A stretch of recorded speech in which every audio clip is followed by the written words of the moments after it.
All right, everyone, welcome back. Today we're talking about Evel Knievel, Demolition Derbies, Lynda, Carter, and the Battle of the Network Stars.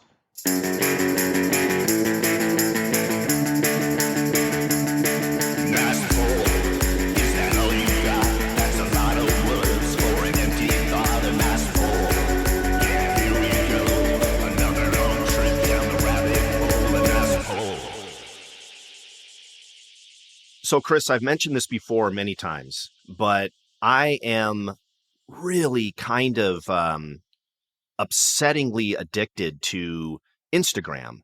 I don't have to look at it all the time, and I don't scroll through the typical pictures, right, of somebody pretending that they're a world traveler where all you see is their feet over a cliff in Tuscany, and I'm sitting there dreaming and pining away at my lost life, and tears are streaming down my face as I wish I could be that person.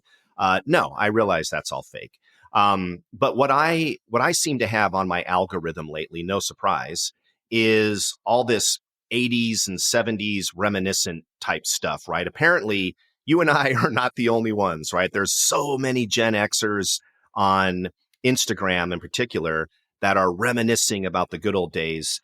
And one of the people that I am fascinated with is this guy who has found a way to sort of reinvent one of our favorite toys as kids. And I am talking about the Evel Knievel Stunt Cycle. Man, do you remember that toy? Did you have one, just out of curiosity? I had one. I could never get it to do anything, but I absolutely had one. Right. And first of all, let's start with the Evel Knievel Stunt Cycle action figure, the actual Evel Knievel, right? To say that he did not have an articulated body with different joints that could bend is sort of an understatement. Do you remember what he was made out of? Vague, not real. I mean, I remember he had the fully complete Evel Knievel, jumpsuit. Yeah. The red, white, and blue, and he had the helmet. And I don't remember. I mean, if he was anything like the real Evel Knievel, he probably should have been made out of, broken bones and shredded cartilage. Okay, you laugh, but you're close. The Evel Knievel action figure that you would put on the stunt cycle was just a bendable rubber guy. Okay. He had no, right. He didn't bend at the knees or bend at the elbows. It was just right. Like Gumby. A Gumby doll, exactly. And by the way, you're exactly right, because I think at the end, the actual Evel Knievel basically became the same thing, right? Just all cartilage and flesh and really no bones at all. But so when you put the Evel Knievel action figure on the stunt cycle, you couldn't help but put him in the most awkward, weird, non-human posture, right? He was always sticking up in a weird way. His butt would be sticking out strange. He would be like, almost like he was standing on the stunt cycle. So that was weird enough. But the big problem with that toy, and for those of you, of course, who never had one, here's how it works. You would take the little motorcycle, you would put it in a little plastic crank, like a little a ramp. And it had a hand crank. One of those little generator kind of toys or something. Yeah, like you're cranking up a hand generator or build a little tension. Yeah, but the cool part of it was it made that noise, and the noise was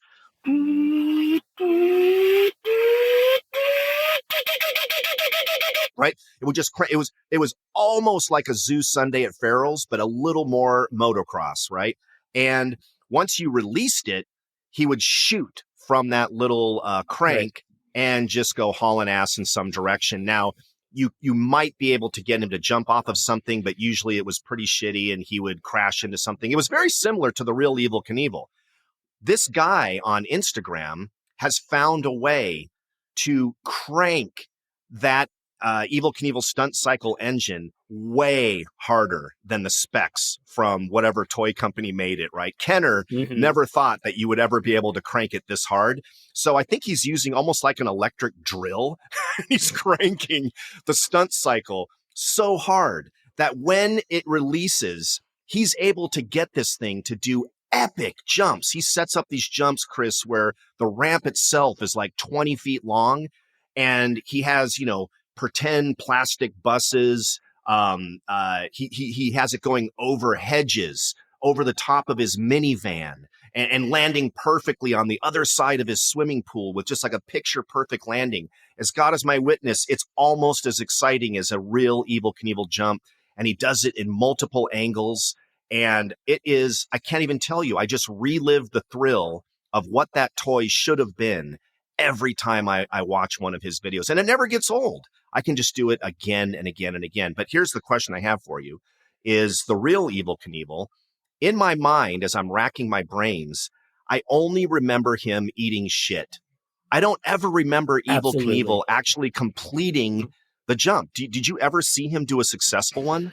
The one jump, and again, and I think it was always a clip on the Wide World of Sports or something like that.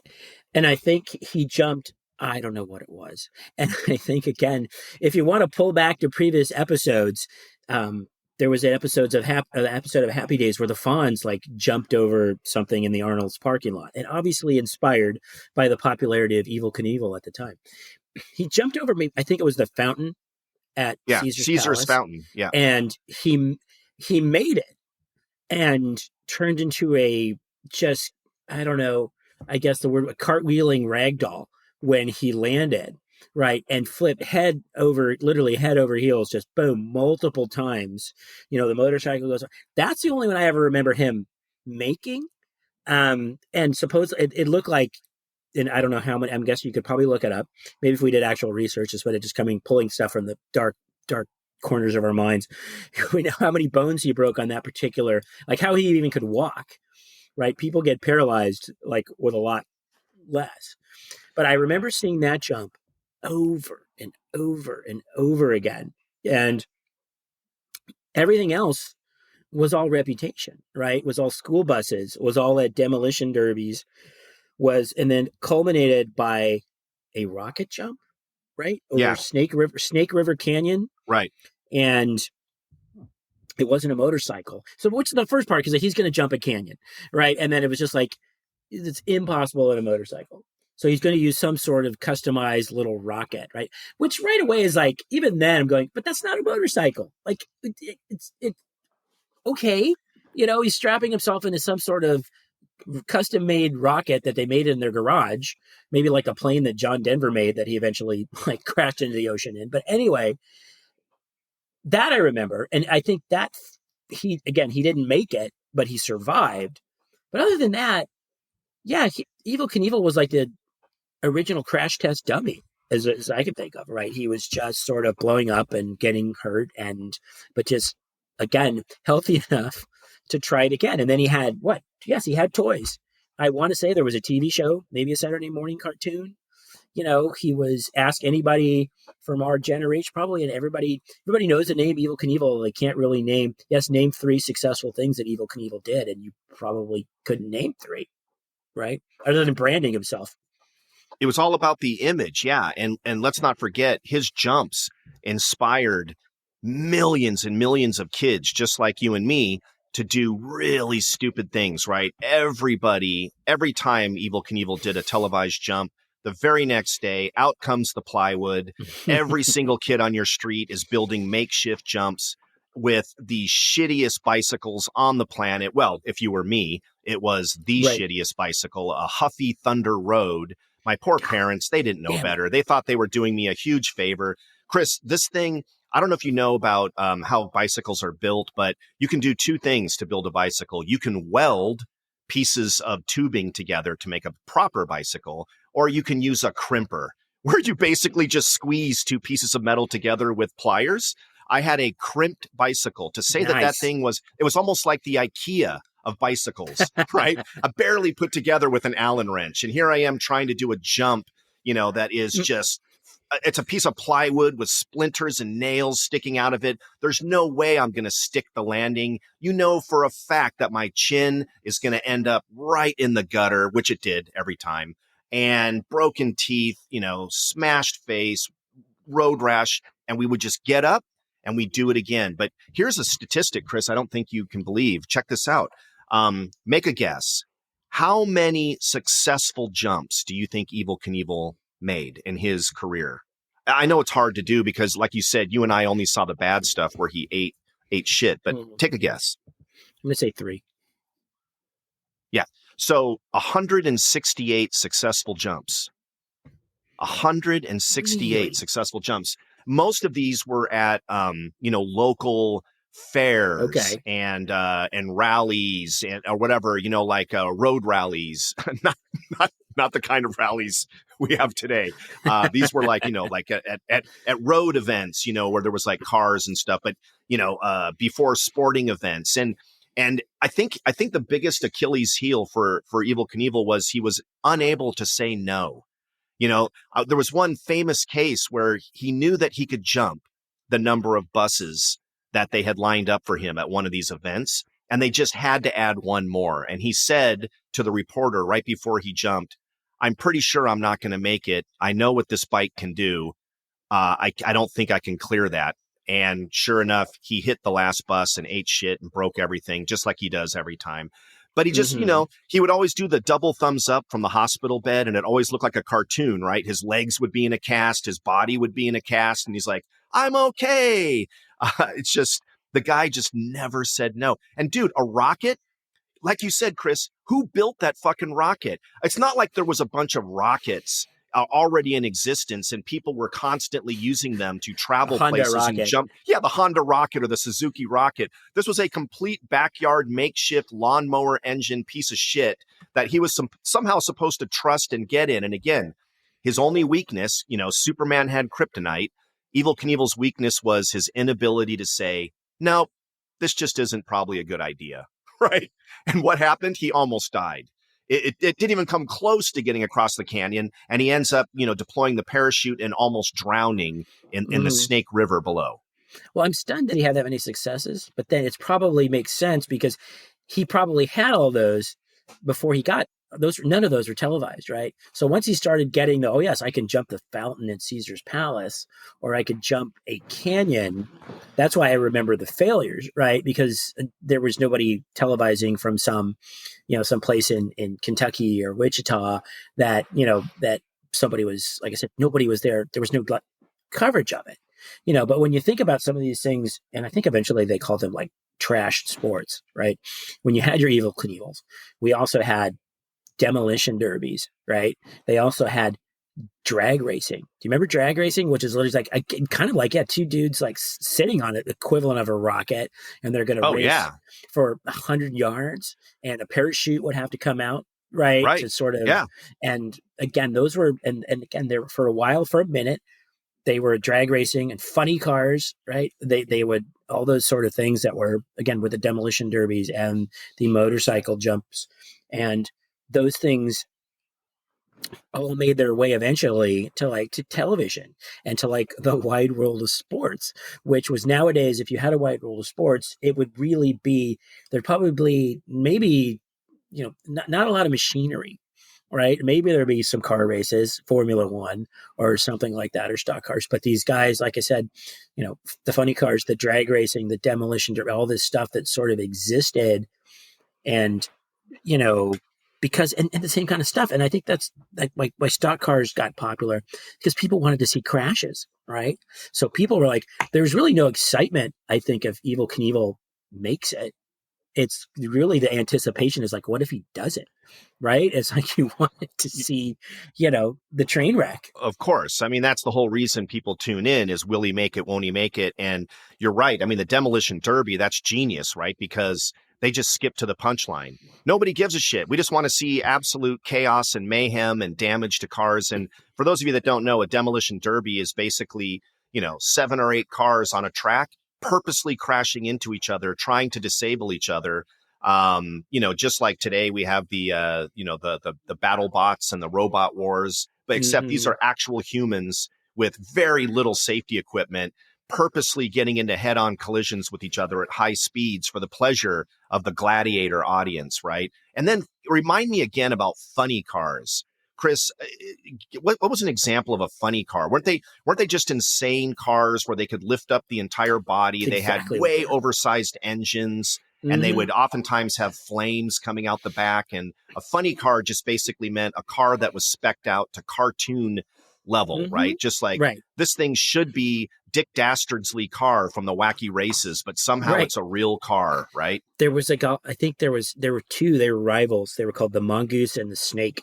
And I don't remember the Mongoose, but the Snake was a guy named Don the Snake Prudhomme.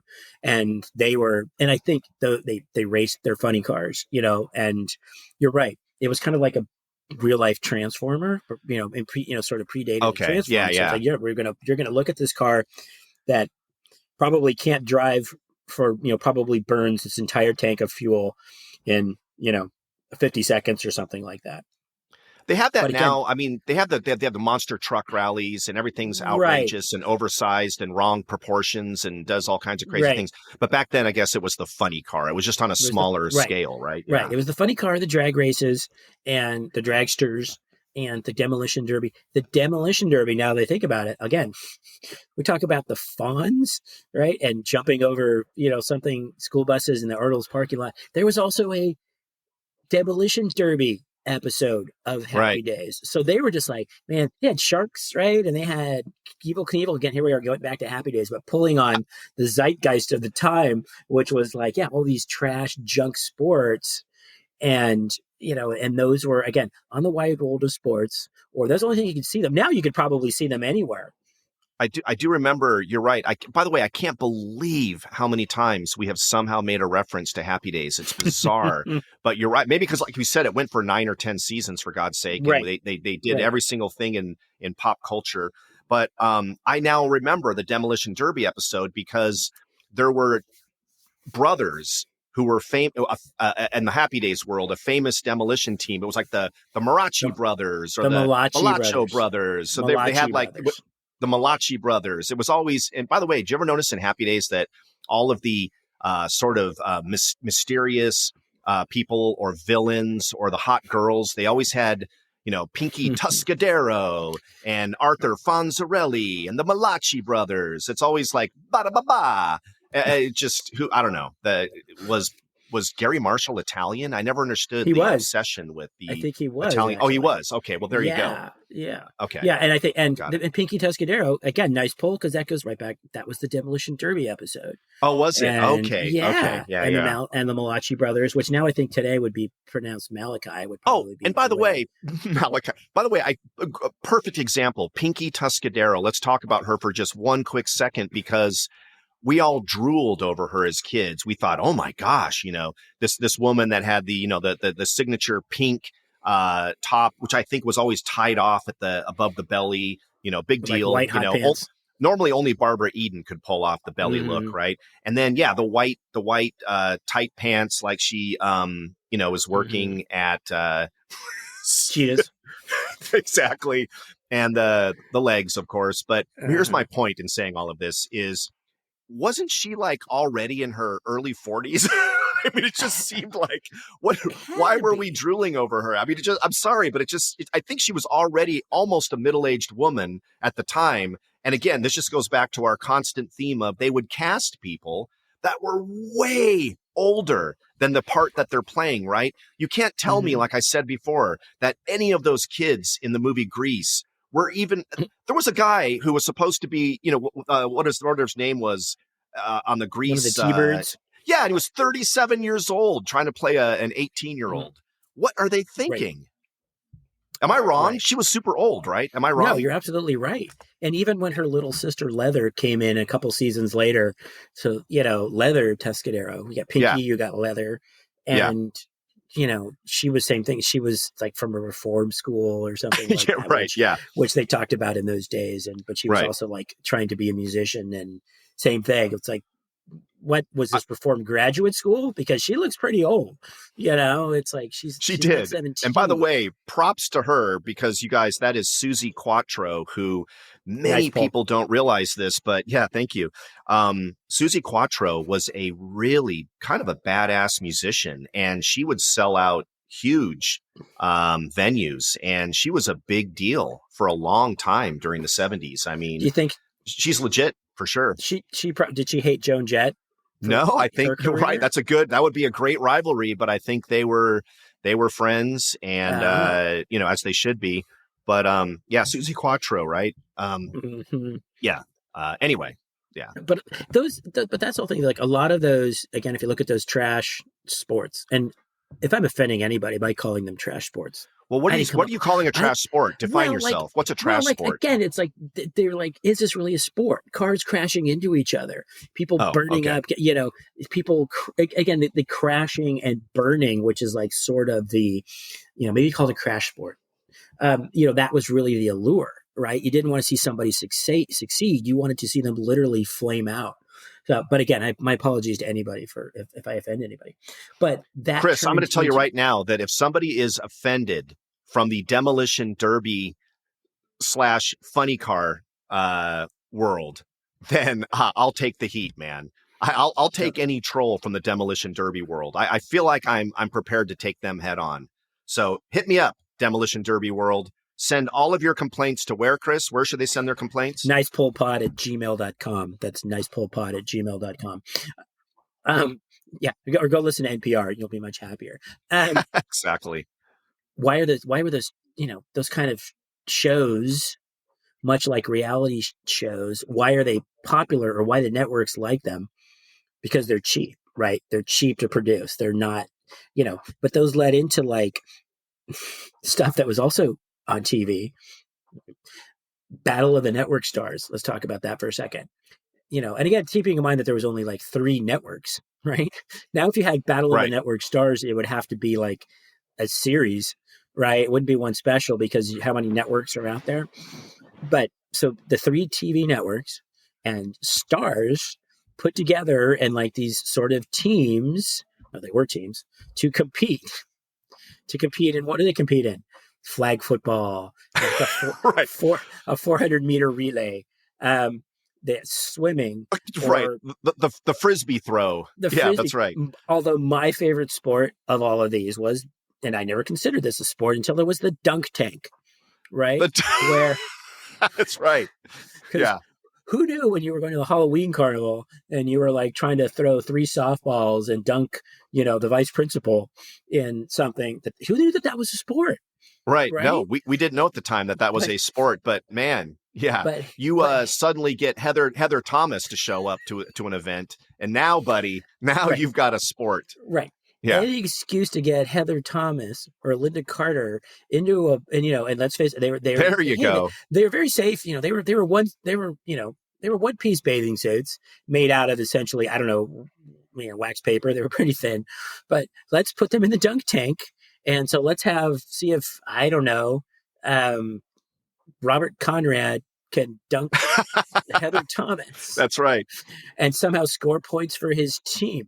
And guess what? If you're an adolescent boy and, she gets dunked, you win too, right? It's not just Robert Conrad's team winning. It's like, hey, so it was, but these were actual shows and we watched them. And there was really like some sort of who's going to win. Is NBC going to win? Is CBS going to win?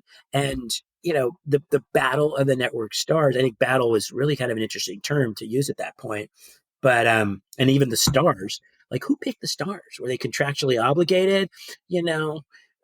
What can we define a star? Much like Dancing with the Stars, is like, is that person a star?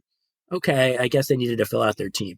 I think the concept was very similar to the Love Boat. Let's just get C and D celebrities. Some of them were a little bit higher than that. But man, going back to that dunking booth, I have seen clips from that recently again, as I'm doom scrolling Instagram. And let's just say, guys, no surprise in the 70s that everybody that went to the dunking booth had a pretty big rack. Okay, I'm just going to say it right now. They really did. So let's just say, look, you're going to see Lynda Carter over there. You are definitely going to see Heather Thomas. You're going to see anybody from Charlie's Angels. You're going to see all the Adrienne Barbeau might have been born for that event, right? As far Edward as the Asner, 70s were concerned. Guess who you're not going to see? Exactly. You're not going to see Ed Asner. You're not going to see Abe Vigoda, right? These are people that are not going to, you're not going to see Grandpa Munster. That's a little too long ago, but yeah, these are guys that you're not going to see. I would even say that Gabe Kaplan probably wouldn't even been in the dunking booth. There was no right? man. Yeah. There was no man. I don't know if there was like this was a competition a like boys versus girls, if you want to take it that far, right? Because there Right. it was never flipped unless there was something that I missed where they had some sort of contest where they tried to like throw, a boomerang into Gabriel Kaplan's groin. You know what I mean? It's like I don't know unless what the equivalent would be, but that would just be pure pain. But at least because I don't know because women are made differently. They not they don't go Gosh, for the Chris, I think you gratuity. might have stumbled onto something. You're right. Women are definitely made differently, and You know what I mean? I'd like to believe that the producers of Battle of the Network Stars may have banked on that. I think they were also aware. Yeah. They obviously threw up their hands and said, "We tried to find an equivalent, but there is none. There's nothing we can do that would equivocate to the dunk tank of men versus women, where you would get extra sets of eyes and middle-aged men and prepubescent boys just tries glued to the screen, and 40 years later watching it on Instagram." You nailed it, man. We loved it as kids because for us, if you're in I don't know what age we would have been. We were younger than junior high school, I think, when that was happening. We were probably in grade school, but that's the first time that as a kid I realized, hey, Joyce DeWitt is kind of hot. What's going on here, man? She's wow, okay, not bad, and I think, and then of course, who are the hunky guys that all the girls liked back then? This was way too long ago for Tom Selleck. You wouldn't have seen him there, but how about the guy that played Dan Haggerty, right? The Grizzly Adams guy. He was a big draw for the ladies, right? And then of course, my nemesis, Scott Baio. He was one, right? He was one that the ladies liked. Oh, Scott Baio, don't even start me. Who was another one that all the ladies liked? You've got, you probably had Leif Garrett. He was probably in there, wouldn't you think? You had your random like David Hasselhoff or someone like along those lines. Or David Hasselhoff? Would he really? Maybe. I don't know. Was that? I don't know. I yeah, don't know. Maybe. I wasn't paying attention at that point. I wasn't. There were men on the show. Again, you had your Robert Kemp. Okay, I see what you're doing. Because the men were not hired for that show for their looks, right? Because you didn't see, Mrs. Garrett from The Facts of Life was not on Battle of the Network Stars. That's true. Right. Yeah. No and by the way, the dunk tank. I have searched and searched and searched. I have searched and searched and searched, Chris. I have tried so hard to find an episode where she was in the dunk tank, and no, I cannot find one. Mrs. Garrett never made it to the dunk tank. No, she didn't. Neither did Alice, the maid on Brady Bunch, who I know has a real name. But Ann for right B. Davis. now, thank you. Ann B. Davis never made it to the dunk tank. That is absolute truth. No. That might have been a little post Brady Bunch, but no, they were essentially blonde, or again, maybe a Lynda Carter, blonde or brunette, and of course, really, really running the gamut there. I know, between the ages of 25 and 35-year-old females who were in the dunk tank, And by the way, we have to do a sidebar here on Lynda Carter, who, first of all, she is unique for a number of reasons, and not just because it's Lynda, not the regular spelling, right? She's also unique because to this day, if you see pictures of Lynda Carter, your mind will be absolutely blown. She looks like somebody who, first of all, she's aged so gracefully. It's just insane. And number two, doesn't look like she's ever had any work done, right? She doesn't have that telltale, super tight skin, giant blowfish lips. She can move her forehead. She can she just looks like someone that probably, all I can imagine is that she spends, 15 hours a day in a hyperbaric chamber injecting stem cells. Like, I don't know how she's done it. Maybe she really was born on Paradise Island. Maybe she really is not even of human descent. An Amazon. Maybe. Yeah. And also, can I just say that Lynda Carter, she is just so gracious and such a nice person and just always has nothing but supportive things to say. When's the last time you ever heard of Lynda Carter getting involved in some sort of, online conspiracy or saying something she shouldn't or casting shade on someone? It's like, was there ever a nicer human in the planet than Lynda Carter? There you go, guys. I guess maybe I am her number one fan. I don't know, but she just seems like a super cool person. I don't remember her being in any kind of scandal. I don't remember her, being in rehab. I don't remember Lynda Carter doing anything remotely controversial other than just, and just age gracefully, like you said. Yeah. And for us at that age, she was probably an unrealistic ideal, but who cared? It was like, wow, she's Wonder Woman. It's like, yeah, she certainly is. And I mean, there you go. I mean, just kind of the genetic jackpot, and just also a super cool person. Just, yeah, a very, very unusual situation there. And that hasn't really changed, right? I mean, those ideals, I think women are still kind of put on that, but yeah, go ahead. I guess you're right. Yeah. I mean, that's probably very, very true. Another one that, another person that has aged very, very, gracefully, at least, up until, I don't know. Again, I'm not literally trying to track them moment by moment, as much as it sounds like I might be, is, Jaclyn Smith from Charlie's Angels. Just another person. You're like, how do you look like that? I don't even understand. I mean, she must be in her mid 70s or something, I would imagine. Yeah. I mean, I would think. Yeah. So good for them. I was reading it. It was a blog post, or it was something a while ago.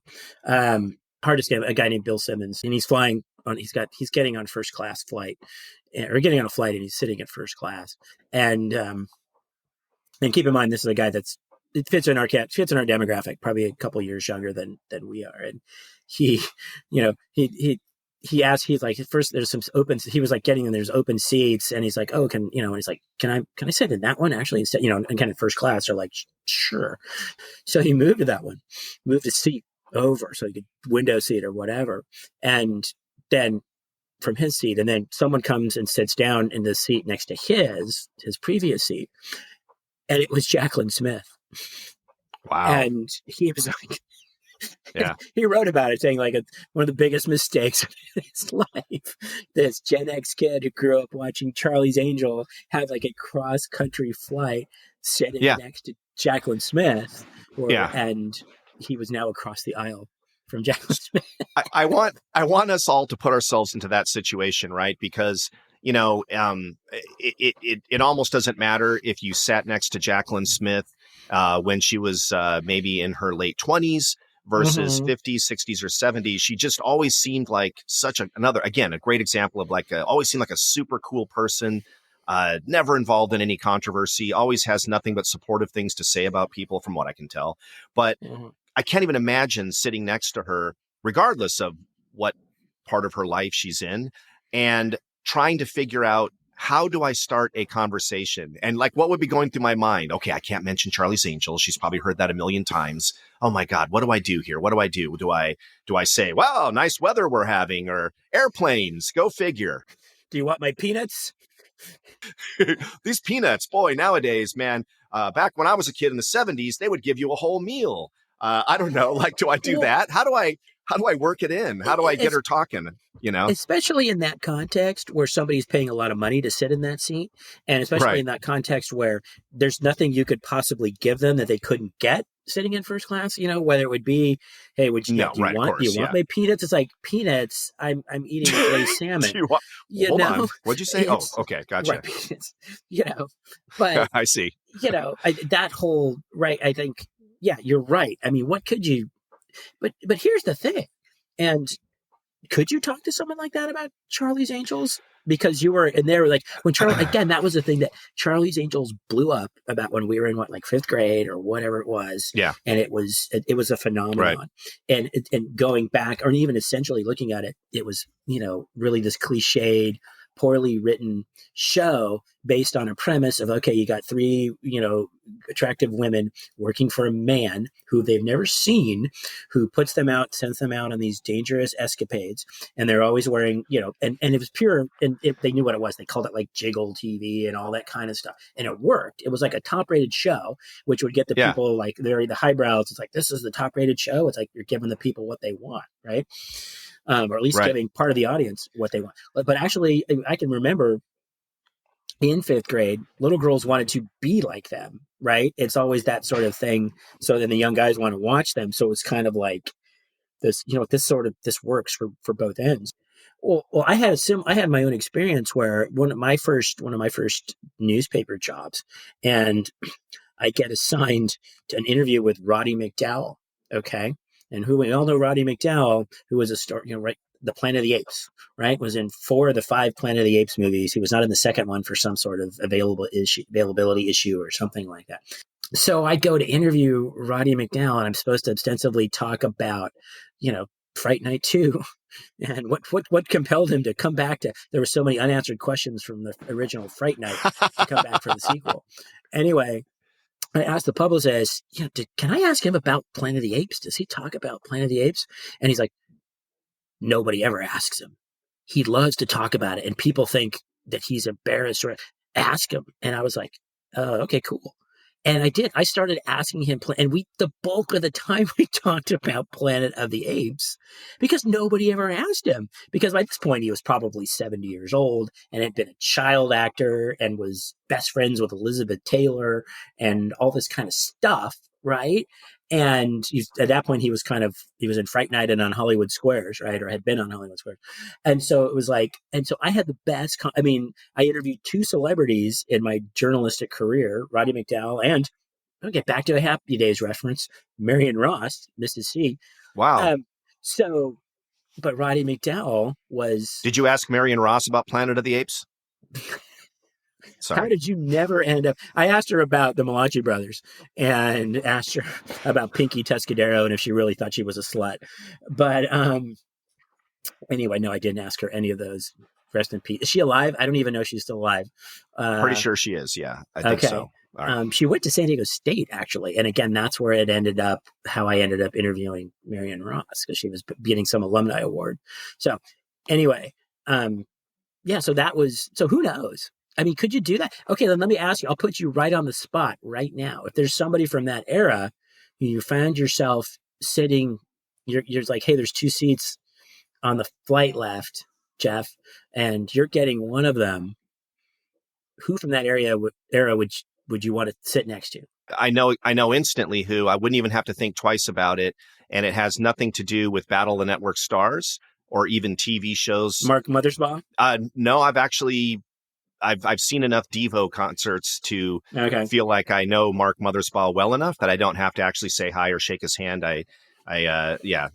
For those of you at home, Mark Mothersbaugh is the front man for the old 70s and 80s band Devo, my favorite band of all time. But that's a whole different podcast. Yeah, so 100% the person that I would love to sit next to and for the next 5 hours is Deborah Harry from Blondie. Absolutely, without even a question, instantly. And by the way, there was a time when I would have said Steve Martin because I used to really idolize him. As time goes on, no offense to Steve Martin, amazing guy, but you age, you mellow, and his humor is just kind of, mellowed out like a fine cheddar or something. I don't know, does cheddar mellow? So anyway, Deborah Harry has always fascinated me, and it's not just because I literally understood why guys like girls when I happened to stumble into my living room one day and turned on the TV and I saw the video from Heart of Glass play for the very first time. And I was just like, what is happening? I remember at the time just going, oh my God, who is this person? And my mom took one look at her hair, which was like bleached blonde in the front and black in the back. And she's like, oh my God, oh my Lord, who would do that to their hair? And of course, nothing makes a girl hotter than your mom disapproving of them, right? Right. So, and she's just such a cool person. I mean, man, just the way that she's always been cutting edge and super cool. Again, another person who's never been caught up in trash talking people, weird social media conspiracy stuff. She just seems like the coolest person you could ever meet. Oh, the questions I would have for her, Chris. I mean, I could probably, my dream would be that I'm going to Singapore and the next 16 hours I can really talk I'm sure she would love that. Come on, man. I've got some good stories too, Debbie. Come on. Fair boy. That is pretty extreme. No. We would talk about other things, Chris. We wouldn't just talk about how much I'm in love with her. Yeah.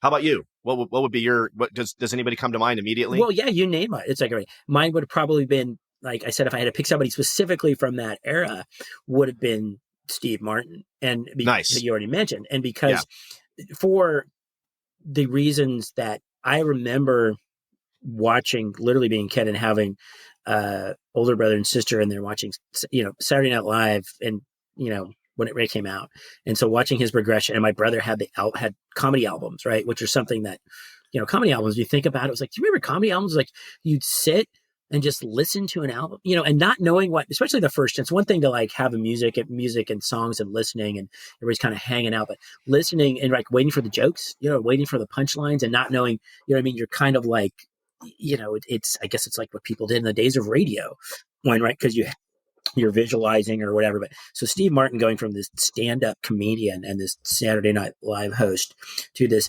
actor to, and then he's written books and he's winning Grammys for playing bluegrass, and, obviously the films, and, now he's still doing stuff, and he's, 80 years old or so. And he became a dad at like 75, which for those of us, even those of us who became parents later in life, 75 seems kind of crazy. He did something so insane in comedy too, Chris. You're so right, because his whole attack on comedy back in the 70s was, most comedians back then, except for a few little gimmicky comedians, most of them were talking about very dark, heavy subjects, right? And a lot of it was social commentary, the Vietnam War, politics, poverty, the rich versus the poor, drugs, lots of that stuff, and so you're going to drugs. And Steve Martin came in just the opposite. He's like, what can I do that would be 100%, 180-degree turn? And he just came in as, hey, just this. And by the way, not gimmicky, hey, like a Carrot Top, right? A super avant-garde, totally bizarre, didn't know what was going to happen next. All of his premises were super eclectic and weird and non-intuitive, and lots of physical comedy that normally other comedians would bash, but his physical comedy was just so unusual and so well crafted that it wasn't like, oh, here's another fucking prop comic. And it's weird because when we were in junior high school, Chris, there was a guy, Colby. His name was Colby. You probably know his last name, but Colby, and he had listened to the Steve Martin album so many times that he could recite every single joke. And keep in mind, guys, back then you couldn't just go to Netflix and watch the special again. Right. In fact, we were too young to even go to these concerts because they were R-rated. We couldn't even get into a comedy concert. So all we had was these albums, and he knew every single bit. And how weird is that too, Chris, whether it's Cheech and Chong, their comedy album, or Steve Martin, that just like a regular record where you want to play the song over and over again, we would play jokes over and over and over again. What a weird concept, right? I already know the punchline, but I'm going to play it again. Right. It's just so bizarre to me.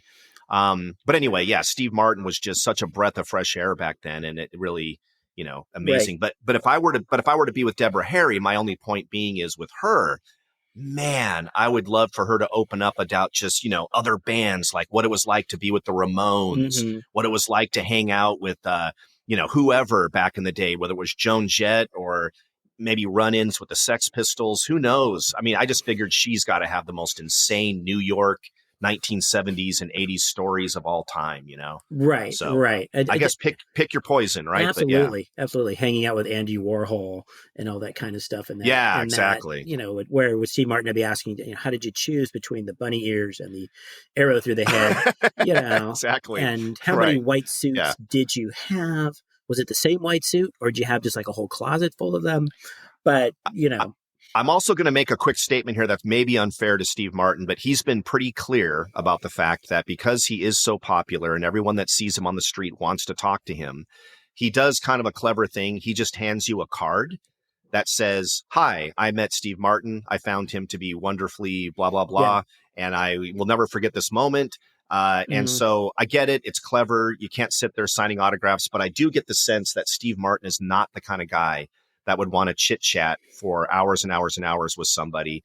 Whereas I want to believe in my heart that Deborah Harry would be like, hey man, for sure, dude. And she would just talk and talk and talk about whatever. Right. That's what I want to believe anyway. Although there is some sort of cliche, whatever you want to call it, a statement, a cliche is out there saying, never meet your heroes. Right. Well, that's Elon Musk for sure. Yeah. And yes, he is on the list. And yes, the list is growing. I get it. We've got Elon Musk. We've got Scott Baio. We've got Howie Long. We've got Sammy Hagar. And yes, I'm sorry, Ryan Seacrest, you're still on the list. Maybe none of you deserve to be there. That's always my disclaimer. But damn it, Elon Musk, how dare you? What a effing douche on every level. Anyway, Chris, as you look back on this episode, what do you think resonated with you the most? Evel Knievel. I got to go check out that Instagram account because I definitely want to see what I was doing wrong when my Evel Knievel just sort of like toppled over after 2.5 feet off the little jump thing. I think between all of those things and now I'm going to think even more about the virtues of Lynda Carter and Jacqueline Smith. Those Nice. conversations with Steve Martin, those potential conversations with Steve Martin and Debbie Harry, although I can see the merits of yours. Although I don't know about flying to Singapore, but that's a lot. That was an awful lot. Well, excellent episode, man, as usual. What do you think there, Chris? Until next time. Until next time.